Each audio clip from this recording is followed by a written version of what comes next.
ជំរាបសួរលោកគ្រូអ្នកគ្រូនេះជារបៀបចូលទៅកែប្រែព័ត៌មានសិស្សក្នុងថ្នាលគ្រប់គ្រងសាលារៀន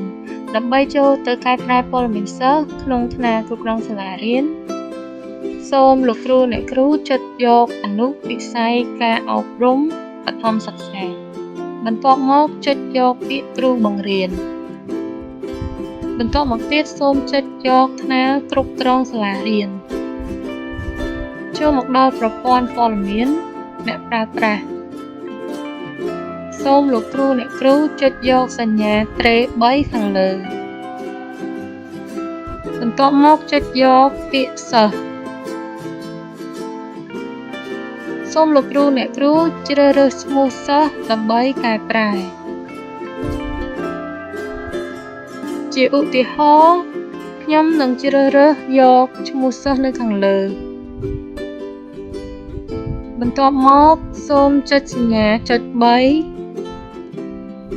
បន្ទាប់មកទៀតចុចយកកែប្រែទិន្នន័យផ្ទាល់ខ្លួន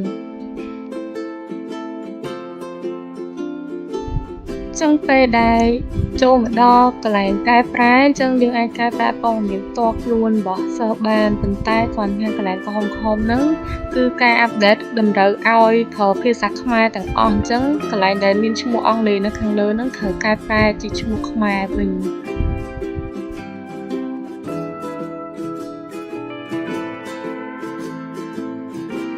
បន្ទាប់ពីកែប្រែ